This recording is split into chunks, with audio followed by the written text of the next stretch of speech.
Bonjour, bienvenue par ici. Je me présente pour ceux qui passeraient par hasard. Je m'appelle Agnès, ma chaîne s'appelle Agnès Chatoun. Je suis pareil sur Instagram, je mets aussi un petit peu sur Facebook. Instagram et Facebook, j'y vais de moins en moins. Parce que Facebook, je mets un petit peu sur Burda. Et puis quand je fais sur Fibremood, des modèles Fibremood, j'en mets un peu sur Fibremood. Instagram, je trouve que c'est de plus en plus de la pub, acheter. Bon, voilà, chacun fait ce qu'il veut, mais moi je m'en sers juste pour poster ce que je couds, et puis pour regarder un petit peu les personnes que j'aime bien, ce qu'elles font. Mais je trouve que ça devient un peu l'usine à gaz. C'est mon avis personnel. Aujourd'hui, oui, donc je continue ma petite description. Je suis à la retraite depuis plus d'1 an maintenant. J'habite à la campagne. Je couds tous les jours. Je tricote tous les jours, ou quasi. Ça fait 30 ans que plus de 30 ans que je couds, avec des coupures parce que mes enfants avaient grandi et qu'ils étaient moins demandeurs, parce que j'ai eu des problèmes de santé, parce que je travaillais. Et j'ai repris quand l'émission avec Magnifique est ressortie il y a une petite dizaine d'années de ça. Voilà. Mes abonnés qui sont là depuis le début, je vous remercie. Ceux qui ne sont pas encore abonnés, qui viennent de temps en temps, n'oubliez pas de vous abonner. Ça vous permet notamment de savoir quand est-ce qu'il y a une nouvelle vidéo qui sort, de liker, de partager si vous pensez qu'il y a quelqu'un parmi vos amis que la vidéo peut intéresser, que ce que je montre peut intéresser. Et puis surtout les commentaires, parce que le commentaire c'est le partage, et ça c'est voilà, c'est sympa, surtout moi qui habite à la campagne, je sors rarement, en plus je suis casanière, donc c'est un petit peu ma façon à moi de sortir dans le monde. Voilà. Je voulais remercier aussi tous les jolis, les gentils, les beaux commentaires que j'ai eus sur ma robe d'atelier Bernie et sur ma chemise Hawaï de mon mari. C'est vrai que c'était, voilà, vous avez vraiment été super gentils dans tous vos commentaires, donc merci. Aujourd'hui, je fais une vidéo un petit peu différente de ce que je fais d'habitude. J'ai cousu un pantalon de la Maison Victor, le pantalon Nila. Celui-là, je vous mettrai une photo en plus sur l'écran. Donc c'est un pantalon qui va du 34 au 56. Et comme j'ai eu beaucoup de rectifications à faire dessus, je me suis dit que ça pouvait être intéressant de vous montrer un petit peu comment je pratiquais. Donc aujourd'hui, voilà, tout de suite, je vais vous montrer le patron, vous donner un petit peu les particularités, vous montrer le tissu. Après, vous aurez une suite de rushs que j'ai fait avec où j'en suis dans différentes étapes du montage. Et puis après, je reviendrai un petit peu pour vous montrer le pantalon en détail, plus près. Donc, ce pantalon, c'est un pantalon, il s'appelle le pantalon Nila, de la Maison Victor. Si vous avez le magazine, c'est le magazine de mai-juin 2022. Autrement, vous pouvez aller sur Femmes d'aujourd'hui, taper pantalon Nila. Ils vont vous emmener dans un site où vous allez pouvoir vous inscrire, c'est gratuit, et après vous pourrez télécharger le patron. Des patrons de la Maison de Victor sur ce site de Femmes d'aujourd'hui, il y en a plein. Il n'y a pas tous les patrons, mais il y en a plein, et ils sont tous gratuits. On a le patron en PDF et les explications. Donc c'est une petite mine d'or aussi, et c'est gratuit. Les patrons de la Maison Victor, ils sont bien expliqués. Il y a, vous voyez, il nous montre vraiment, on a vraiment tous les détails. avec ici où il faut mettre du fil pour faire les pinces, les endroits qui sont rouges, c'est où il faut coudre, etc., etc. On a vraiment de bonnes explications, c'est clair. Bon, après, bien sûr, il faut s'y connaître un petit peu. Là, c'est 2 sur 4, je crois. Où est-ce que j'ai vu ça?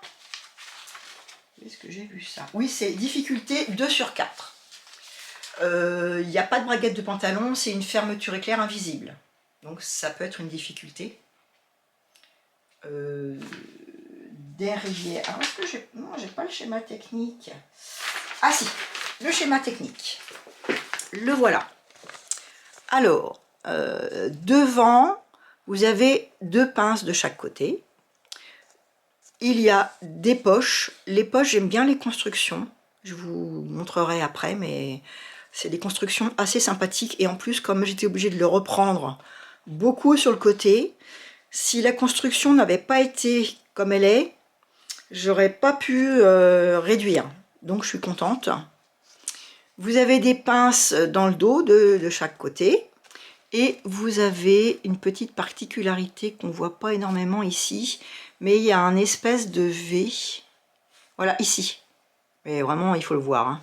Et puis là, ici, on ne voit pas. Mais dans le dos, vous avez au milieu du dos, hop là, vous avez une petite fourche comme ça, au niveau de la ceinture. La ceinture, c'est pas une ceinture rapportée, rajoutée, c'est se rentre à l'intérieur. C'est-à-dire que la fermeture éclair, elle arrive juste au bord, et c'est une espèce de parmenture qu'on vient replier à l'intérieur. À part ça, pas de difficulté majeure. Je l'ai d'abord coupé en 38, les marges de couture sont comprises. Je l'ai coupé en 38, mais par rapport au tableau. Et je pense que cette année, l'année dernière, je voulais m'occuper des pinces poitrine. Je pense que cette année, je vais m'apprendre à grader. Parce que je suis toujours entre 2 tailles. Souvent, j'oscille, alors selon les patrons et les sites et les magazines, j'oscille entre le 34 et le 36 ou entre le 36 et le 38. Donc je pars sur un plus grand, mais j'ai du coup beaucoup de modifications à faire. Le tissu. Le tissu, c'est un tissu que je vous ai déjà présenté dans un haul tissu. Donc là, je suis dans la laise, il n'est pas du tout extensible, ou vraiment une extension mécanique. Par contre, en hauteur, il est très stretch. Donc dans le modèle, il est recommandé d'avoir un petit peu d'élasticité. Je pense que j'en ai un petit peu trop, ce qui explique aussi sûrement que mon pantalon, il a fallu que je le reprenne pas mal. Mais au moins, je suis à l'aise dedans. Je peux respirer. J'en referai sûrement un. Et j'essaierai de trouver un tissu un petit peu moins élastane. Là, c'est une sorte de bengaline. Si vous connaissez chez Driesenstoffen, leur bengaline, c'est un peu le même style. C'est entre le punta, le scuba et de la bengaline. Voilà. Et puis sinon, bah, c'est une espèce de géométrie. Le fond est plutôt noir, marron très foncé. Après, vous avez du camel, du cognac, du beige. Et là, c'est pas du kaki, ces rayures-là. C'est plus du marron foncé. Voilà. Je vous laisse avec la suite des toutes les petites vidéos.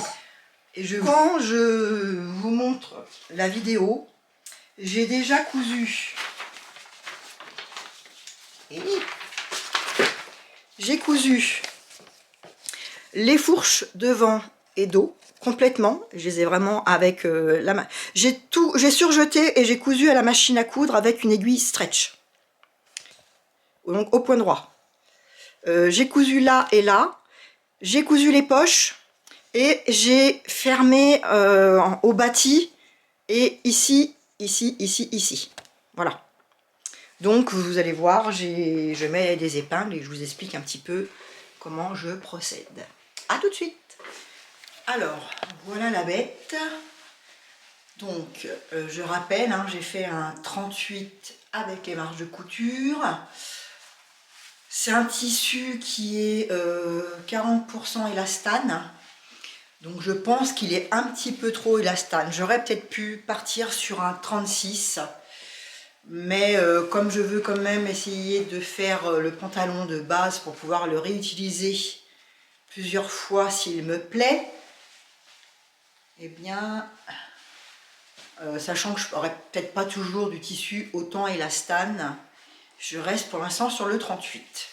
Donc vous voyez, si je laisse tomber, ici la fourche, elle est trop en bas, quoi. Donc, et si je le remonte, voilà, là la fourche, elle est parfaite, mais on voit qu'ici, elle remonte trop haut. Ce qui veut dire que sur mon patron, à un certain niveau, il va falloir que j'enlève, je pense, si je retourne ici, si on compte la marge de couture, bon, on va dire que si je retire un bon centimètre, je serai à une hauteur, vous voyez, normale au niveau de la taille. Si on regarde sur le patron, le pantalon il arrive plutôt ici que ici. Hein, plutôt au niveau du nombril qu'au-dessus du nombril. Alors par contre, ce qu'il faudra que je fasse attention, c'est que, eh bien, comme je vous expliquais, hein, au niveau de la poche, j'ai pas trop de marge. Il faudra que je regarde ça sur le patron. Et on voit aussi que ici, ça fait culotte de cheval, hein. J'ai trop de matière. Donc j'ai plusieurs solutions. Comme il y a des pinces devant et dans le dos, soit je reprends les pinces, soit je reprends devant, derrière au niveau des fourches. Je ne vais pas pouvoir reprendre trop ici, toujours à cause de mon histoire de poche. Donc je vais mettre le pantalon à l'envers et puis je vais regarder ça avec vous. Donc je vous le remonte de plus près. Vous voyez, on voit aussi, hein, ici, il y a trop de matière. Tout ça, là, j'ai trop de matière. Alors, voilà. Donc, à l'envers, on se rend vraiment compte que j'aurais pu faire un 36. Regardez, j'ai tout ça en trop, là. Bon, même que le tissu, il est un petit peu extensible. Quand même, je vais peut-être refaire un essai avec un 36. Parce que, vous voyez, là, j'ai tout ça en trop. Et là, j'ai tout ça en trop. Attention de ne pas me piquer. Et puis sur les côtés, pareil, là, il y a tout ça. De ce côté-là, je ne sais pas pourquoi j'en ai moins. Il faut croire que j'ai une cuisse qui est plus grosse que l'autre. J'en sais rien. Moi, j'ai moins de matière, mais j'en ai quand même. Donc, je vais reprendre tout ça. Là, pour l'instant, côté couture latérale et intérieure, j'ai que faux filet. Donc, je vais venir coudre maintenant, là, définitivement sur les côtés. Et je vais voir ce que ça donne. Ici, j'ai, on va dire, au niveau de la taille, il faudrait presque que je grade, en fait. Non, mais je pense que le 36, ça m'ira. Parce que là, je suis donc dans du 38. J'ai pas besoin de reprendre au niveau de la taille. Alors, est-ce qu'il faudrait que je parte sur du 38 là, puis que je descende sur du 36? Parce que j'ai pas une taille très marquée. Mais j'ai repris là. Oui, non, il faudrait peut-être que je parte sur un 36. Alors, à ce niveau-là, je ne sais pas trop ce que je vais faire parce que je ne peux pas trop reprendre vu qu'il y a les poches. Je vais voir ce que je peux faire. Voilà, je fais ça et puis je reviens vers vous. Sinon, point de vue longueur, j'ai retiré de base 11 cm par rapport au patron, mais à partir du bas. Il devrait normalement être plus fileté que ça. Mais bon, je suis bien quand même dedans. Voilà, je fais ça et je reviens vers vous. Alors, j'ai repris les côtés extérieurs. Vous voyez, il y a au moins 2 cm, hein, largement. Alors, je vais voir avec la poche tout ça si c'est possible. Normalement, oui, parce que vous voyez, il y avait... On voit ici. J'ai encore de la place par rapport à la poche pour coudre. Ici. Donc, j'ai repris de chaque côté jusqu'en bas. Il y a un côté, je ne sais pas pourquoi, apparemment, il faudra que je le reprenne un peu plus. J'avais peut-être pas... Je sais pas, mon tissu, il a peut-être bougé. Et quand j'ai coupé... Donc, hein, des deux côtés. Là, il faudra que je vois parce qu'il y a une fermeture éclair à mettre. J'ai repris les fourches devant et dos. Pareil, vous voyez. Donc, tout ça, là, c'est du bâti. Hein. Il n'y a que ça qui est plus provisoire. Mais de toute façon, je vais venir recoudre ici, normalement. Et je repasserai un coup de surjeteuse ici. Tout ça, là, ça n'existera plus. Donc, j'ai été jusqu'à la fourche devant, enfin, dos et devant. Où est-ce qu'il est, mon devant? Mon devant, il est là. Voilà. J'ai repris les pinces à l'arrière, les grandes pinces. Alors, vous voyez, là, il faudra peut-être que je filte un petit peu. En fait, j'ai passé mon pied de biche. Je me suis positionnée par rapport à l'extrémité de mon pied de biche. Et puis, j'ai refait la pince, mais je pense qu'il faudra que je vienne plus en mourant. Donc les fourches, les côtés extérieurs, et j'ai également repris l'intérieur. Pareil, d'une largeur de pied de biche. Voilà, et là je trouve que ça va à peu près. Il va falloir que je regarde quand même parce que je trouve qu'au niveau de laine, il y a des plis, mais je verrai si j'y retouche ou pas. Et puis après, en haut, eh ben, il va falloir que je vois, faut que j'enlève au moins 2 cm en haut. Voilà, je couds tout ça, et puis je reviens vers vous. Voilà la suite de l'avancement de ma couture. Alors, j'ai donc, ce que je vous disais, j'ai repris là, j'ai repris là, j'ai repris là. Ici, avant de coudre la parmenture qui se remet à l'intérieur, j'ai retiré 1,5 cm et j'ai cousu la parmenture, moi j'appelle ça la parmenture, à l'intérieur de la ceinture. J'ai cousu à 2 cm. La fermeture éclair, j'ai eu aussi des déboires. Enfin, une fois que j'avais commencé à fermer ici, sur les côtés, à cet endroit-là. Ça, là, je le rentre. Normalement, on le rentre. Et puis, on doit venir le coudre à l'intérieur d'une certaine façon. Mais je pense que j'avais cousu trop près de la fermeture éclair, ce qui fait que je ne pouvais plus fermer ma fermeture éclair. Et en forçant, elle est sortie de son logement, ici. Donc, comme je voulais pas tout découdre, je vous expliquerai à la fin quand j'aurai fini de le coudre complètement, ce qui ne va pas tarder. Je vous expliquerai tout ça en détail. Donc là, il me reste à donc fermer ici, hein, pour que ce soit propre à cet endroit-là. Ici, là, il faut que je ferme correctement de chaque côté. Que à certains endroits, je vienne la fixer contre la couture, enfin contre les coutures. Et à faire l'ourlet. Voilà. Bon, il est encore un petit peu grand. La fourche ici, c'est mieux. Il est moins haut par rapport au début, hein, il montait au-dessus du nombril. Mais je ne veux pas le reprendre plus parce que ce que je vous disais, hein, j'ai perdu presque 3 kilos avec ma grippe et ma bronchite. Donc de toute façon, je vais les reprendre. Et puis au moins, ça me permet de mettre des choses à l'intérieur. Si je veux mettre un plus gros pull, voilà. C'est pas parfait, mais je vais pas le reprendre plus. Pour un premier essai, c'est bien. Donc ici, hein, voilà, on voit la petite encoche.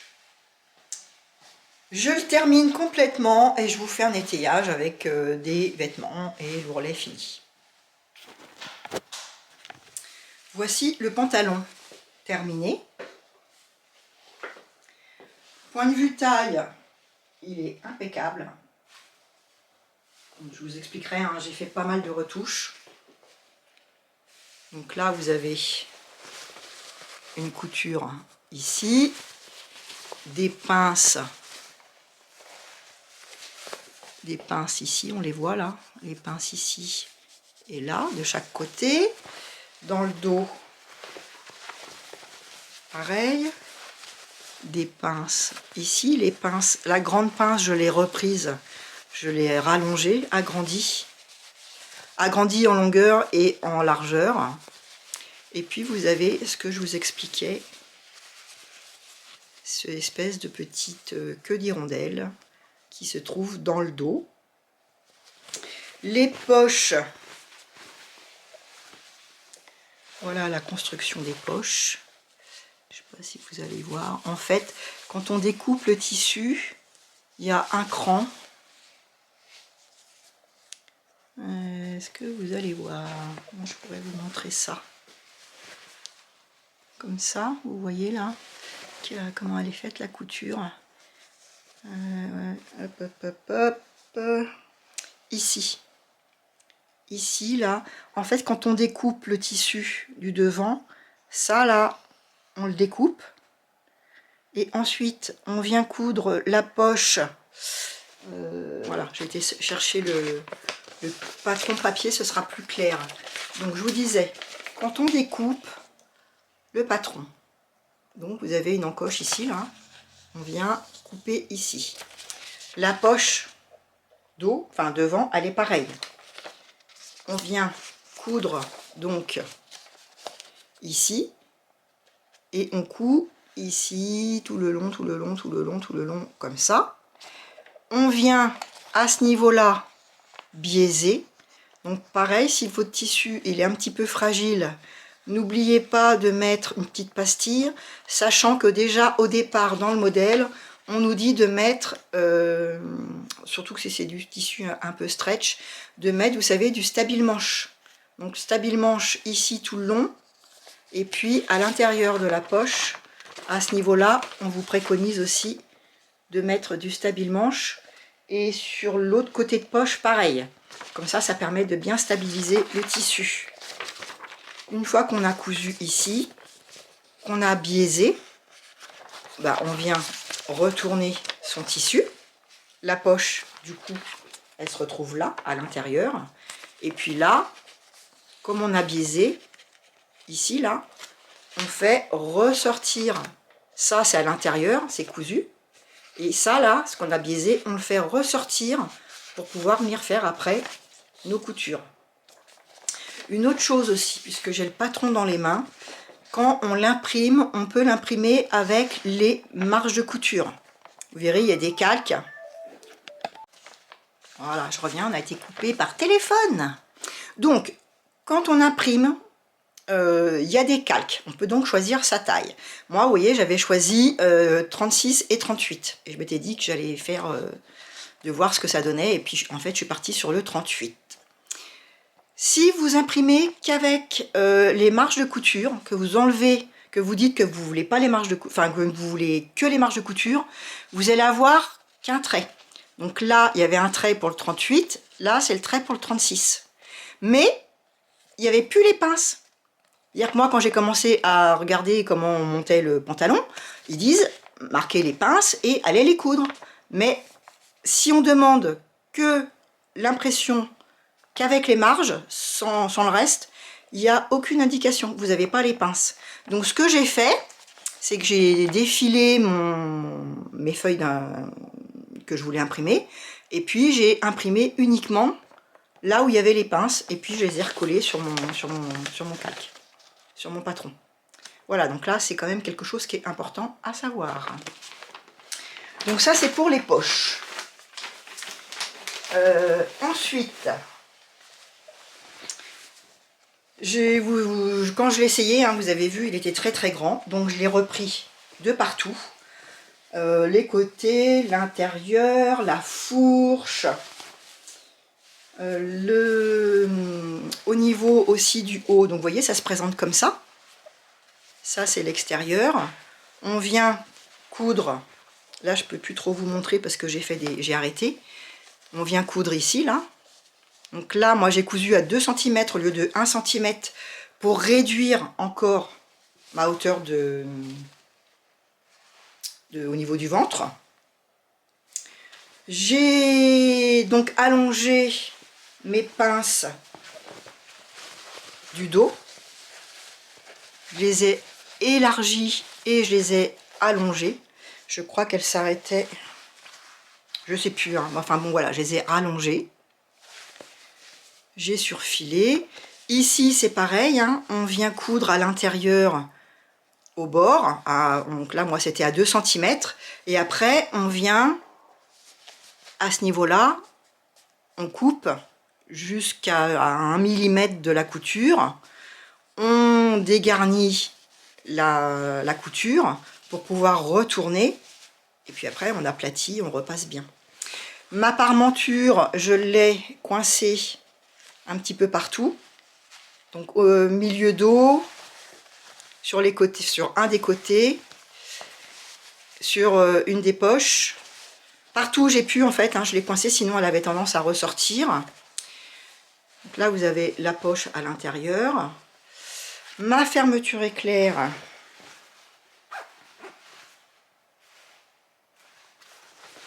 Elle est quasi invisible. Voilà. Alors j'ai eu un petit souci. Elle se referme un tout petit peu plus, mais je force pas trop. Parce que quand j'ai voulu coudre, normalement les explications ici, là, quand on arrive ici, on doit retourner et venir coudre le surplus de la couture, ce petit morceau-là, là. C'est retourner de ce côté-là. Et on doit venir coudre au bord. Et ensuite, on retourne, ce qui fait que ça, c'est bien propre. Et on a la fermeture éclair qui ressort. Moi, je sais pas ce que j'ai dû coudre trop près. Ce qui fait que ça me coinçait en haut mes petites dents de ma fermeture éclair invisible. Donc, quand j'ai voulu refermer, c'est resté coincé. Et bien sûr, j'ai forcé. Donc, à un moment, ma fermeture éclair, le zip, il est complètement sorti. Je n'avais pas du tout envie, vu déjà le temps que j'avais passé à reprendre mon pantalon plusieurs fois, à le découdre, à le refaire. J'avais pas du tout envie de refaire ma fermeture éclair. Donc, comme c'est une fermeture éclair, comme une fermeture éclair au kilomètre en fait, qui était assez grande. Vous voyez, le bout il est comme ça, il n'y a pas d'arrêt. Moi, elle était beaucoup plus longue que ça, ma fermeture éclair. Hein. Elle faisait, je pense, 30 cm. Mais il n'y avait pas de petits crochets ici. Il n'y avait qu'un petit bout de colle. Donc, ce que j'ai fait, c'est que j'ai recoupé comme il faut ici, pour que ça soit propre. J'ai écarté. Et j'ai fait comme une fermeture éclair au kilomètre. J'ai pris mon curseur. J'ai complètement retiré mon curseur. Le petit curseur, là. Je l'ai complètement retiré. Et puis, je suis venue le renfiler comme on fait avec une fermeture éclair au kilomètre qu'on achète au mètre. J'ai rentré mon curseur dans chaque petit côté ici là et puis j'ai remonté et j'ai sauvé ma fermeture éclair. Bon, par contre, alors forcément hein, j'ai tout redécousu ici et je suis venue coudre à la main, donc c'est quand même propre. Voilà, mais du coup, il y a un petit peu plus d'espace ici, c'est moins serré, ça permet de mieux fermer. Mais j'avoue que j'ose pas trop forcer et la remonter jusqu'en haut. Il reste quand je le porte, je peux mieux la refermer, mais il reste quand même un petit centimètre. Normalement, dans le modèle, il y a un petit bouton ici. Vous voyez? Normalement, quand on monte ici, là, quand on vient coudre ici, comme je vous expliquais que on le ferme à la machine à coudre, j'ai décousu et fait à la main, on vient faire un petit morceau de biais ou de ruban, et après en face on met un bouton pour que ça ferme bien. Mais moi, vu que déjà j'ai eu du mal à bien finir le haut de ma fermeture éclair, j'ai pas mis de bouton. Je me suis dit bon, c'est le premier, je l'ai repris, j'ai fait des essais, il va falloir que je reprenne bien mon patron, que je refasse toutes les découpes de ce que j'ai retiré. Et j'en referai un, mais pas tout de suite. Je vais attendre de voir déjà celui-là. Comment est-ce que je le mets? Comment il se comporte? Et puis je verrai, j'en referai peut-être un cet été. Et il faut que je retrouve du tissu, peut-être uni cette fois-ci.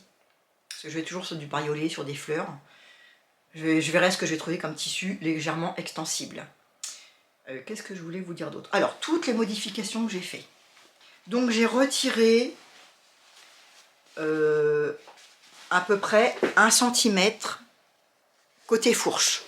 Fourche devant, fourche d'eau, j'ai retiré 1 cm. Les côtés extérieurs, j'ai retiré aussi les côtés extérieurs. J'ai retiré aussi, vous voyez, on voit là, j'ai presque 2 cm. C'est-à-dire qu'au départ, j'avais fait une couture au niveau de juste après le surfilage. Et j'ai repris encore après, j'ai recousu à peu près 1 cm plus loin. J'ai pas coupé, du coup j'ai ouvert comme ça. Et vous voyez, pour la poche, ça gêne pas. Ma poche, elle est toujours là, je peux toujours mettre ma main dedans. Je suis pas gênée. Alors que s'il n'y avait pas eu ce petit décroché, je suis pas sûre que j'aurais pu encore enfiler ma main. Parce que bah, ça aurait été cousu très très près de la poche. Je serais venue coudre complètement ici. Je pense que j'aurais trop enfermé à ce niveau-là. Vous voyez, là, j'ai quand même été coudre loin. Hein. Ça, quoi d'autre? Bah, c'est pareil, j'ai repris 1 cm à l'intérieur du pantalon, au niveau de l'entrejambe, tout le long. En bas, j'avais déjà d'office retiré 11 cm. Et là, j'ai fait un petit tourlet, j'ai surjeté. Et j'ai fait juste un petit tourlet et ça passe très bien. La longueur, elle est très bien. Le fait d'avoir, ce que vous verrez, dans ce que je vous explique là, c'est vrai que mon pantalon au départ, du fait qu'il est trop grand, il n'est pas très slim.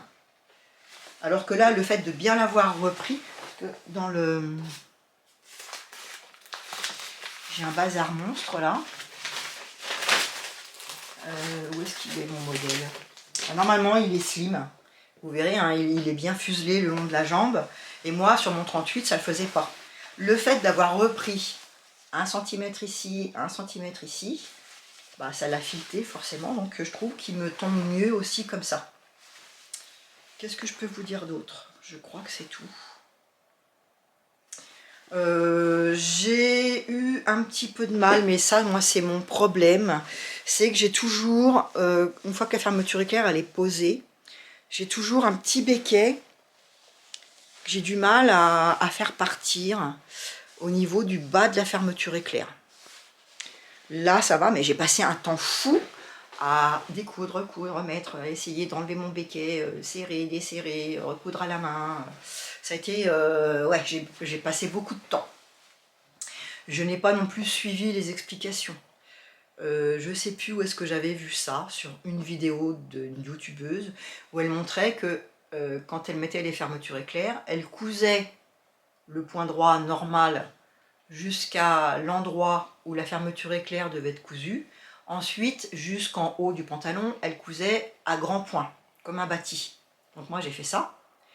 Après, je suis le tuto de la cabane à coudre qui explique comment coudre une fermeture éclair invisible. Donc je suis souvent ce tuto-là. C'est-à-dire qu'une fois qu'on a bâti, on vient poser sa fermeture éclair. Avec le doigt, on vient sentir tout le long. Hein, on pose la fermeture éclair et puis le milieu de la fermeture éclair, là, bah, avec le doigt derrière, on sent qu'on est bien au milieu de la couture.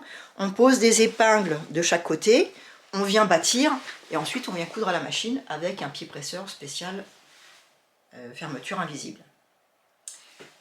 Et je me demande si c'est pas pour ça, finalement, j'ai un béquet. Parce que quand je couds, j'ai toujours un petit décalage. Là, c'est la couture de mon pantalon. Là, c'est la couture de ma fermeture. En plus, il y a plein de bazar. C'est la couture de ma fermeture éclair. Et à ce niveau-là, ici, là, On voit qu'il y a un petit décroché, on voit que j'ai eu du mal. Hein. J'ai cousu, décousu, c'est un petit peu pris, mais au final, j'ai laissé comme ça, parce que j'avais peur que ça finisse par trouer mon pantalon. Mais vous voyez, là, c'est pas net. Normalement, cette couture-là, elle devrait bien continuer. Ici, je ne devrais pas avoir cette espèce de petite démarcation. Je crois qu'on la voit encore plus ici. Vous voyez, c'est pas net. Donc, la prochaine fois, je vais essayer de suivre leurs explications. Leur explication pour coudre la fermeture éclair, c'est comme ça. On coud d'abord un côté, puis l'autre, et on laisse ouvert. Et seulement après, on vient coudre, on part d'ici et on ferme les côtés. Donc il faudra que j'essaye cette méthode-là. Je sais que j'avais déjà fait un pantalon avec cette méthode-là et que j'avais eu un béquet. Donc voilà, il va falloir que j'apprenne à faire ça un peu mieux. Mais je pense que comme je vais faire plein de pantalons cette année, quand j'en aurai cousu, je vais essayer un par mois. Ça fera une petite dizaine, on va dire. Hein. Même si je fais pas un par mois, ça fera une dizaine à peu près. Peut-être que j'aurai plus de béquet. Voilà. Et puis après, la fourche. Alors, j'ai regardé un tuto, mais j'avais déjà fait mon pantalon, je voulais pas redécoudre. Mais bon, j'ai regardé quelques vidéos concernant la fourche, où ils expliquent si on a des moustaches qui montent, si on a des moustaches qui descendent, etc., comment reprendre le pantalon. Donc ça, c'est pareil, je vais un petit peu regarder tout ça pour mes prochains pantalons. Quoi d'autre? Il me semble que j'avais autre chose à vous dire. Oui, quand je vais le reprendre, mon pantalon, vu qu'en fait, en haut, j'ai quand même retiré 1,5 cm ici, avant de coudre ma parmenture. J'ai coupé 1,5 cm. J'ai fait pareil sur ma parmenture, j'ai retiré 1,5 cm. Et j'ai cousu, au lieu de coudre à 1 cm, j'ai cousu à 2 cm. Ce qui fait que j'ai donc enlevé 2,5 cm. Ouais. Alors, maintenant je trouve que ça va, il est à la bonne hauteur. Donc je me disais que sur mon patron, j'allais éventuellement, la prochaine fois, couper par exemple à cet endroit-là, et puis les retirer mes 2 cm. Ce qui fait que ça va descendre ma hauteur de ceinture. Mais ici, je ne vais pas avoir assez de largeur. Donc, est-ce que, quand je vais reprendre mon patron, est-ce que je laisse cette largeur-là et que je viens simplement reprendre ici en mourant pour garder ma largeur que j'aurai besoin, puisque forcément, si je baisse la hauteur du buste, ma largeur de ceinture, elle va être réduite. Donc pour pas qu'elle soit trop réduite, je sais pas si je me fais bien comprendre, mais je me comprends, mais je sais pas si vous c'est clair. Si je veux le reprendre, je peux le reprendre d'ici. Je coupe, j'enlève 2 cm et je recolle. Ça va me descendre ma ceinture. Du coup, la ceinture, au lieu de m'arriver à l'endroit de ma taille qui est le plus fin, ça va me la descendre sur mes petites hanches. Les petites hanches, elles sont plus larges. Donc il faut que je laisse quand même de la matière. Il ne faut pas que je réduise trop ici, sinon je ne vais plus avoir assez de place. Donc voilà, il faut que... ou je le laisse comme ça, je dis que je retire 2,5 cm en haut et je rajoute quand même du tissu sur ma parmenture, parce que normalement ma parmenture j'ai retiré 2,5 cm, mais là j'avais déjà coupé, j'ai pas rajouté. Normalement elle devrait être plus longue ici. Donc dites-moi vous, voilà, qu'est-ce que vous en pensez? Est-ce que vous avez déjà fait ce genre de rectification au niveau de la taille? Est-ce que vous avez déjà coupé au niveau du buste pour retirer de la hauteur entre le haut et la fourche? Et du coup, est-ce que vous avez élargi le haut Voilà. Qu'est-ce que vous avez fait? Est-ce que vous avez déjà fait ou pas? Ou est-ce que vous avez des idées de comment je pourrais faire? Voilà. Je vous laisse avec le pantalon terminé. Et puis, si, il y a encore une autre chose que je voulais vous dire. Il me restait du tissu. Et il me reste du tissu. Pas beaucoup, mais il me reste des petits morceaux comme ça. Et où il est mon grand morceau? Mon grand morceau. Voilà. Voilà, il me reste ça. Et puis d'autres petits morceaux. Avec, j'avais envie de me faire, quand je vous dis top là, c'est le top Uzma, c'est le numéro 23 de 2023, le Fibre Mood numéro 23. Donc avec une encolure carrée. Je pense que je le ferai le plus long que je peux. Peut-être 3-4 cm de plus, hein, peut-être moins, mais bon, je verrai ce que je peux faire. Et j'ai déjà regardé, je vais sûrement être obligée, moi, de couper ici mon patron pour prendre des petits morceaux pour recoudre ici. En fait, j'ai assez pour faire le devant et le dos jusque là. Il faudra que je coupe des petits morceaux pour faire les manches, enfin les bretelles. Et c'est pareil, à l'intérieur, il y a une parmenture. La parmenture, je serai obligée de la faire dans un autre tissu. Voilà le dessin technique. Bon, c'est tout simple, hein. Donc l'intérieur, la parmenture, je la ferai avec ce tissu-là. C'est un tissu que je vous ai déjà montré aussi. C'est une espèce de... Je sais pas, ça ressemble à du comme de la suédine, mais c'est pas épais. Ça, il doit y avoir un petit peu de lin dedans. Je vous l'ai déjà montré. J'avais fait une robe burda dedans, il y avait plein de découpes et que du coup elle était trop petite. Ouais, c'est ou trop petit ou trop grand, faut choisir. J'ai beaucoup de déboires avec les coutures. Et du coup, bah, ce tissu-là, il m'en reste encore pas mal. Et puis, je pourrais utiliser aussi les morceaux de ma robe. Donc, je m'étais dit que je pourrais me faire ce haut-là, qui est le haut Zinnia. Voilà le schéma technique. Donc, ce sont des manches chauve-souris. Il y a une petite goutte dans le dos. Les manches sont refermées par des élastiques. Voilà, c'est un petit modèle tout simple. Là, on l'a aussi.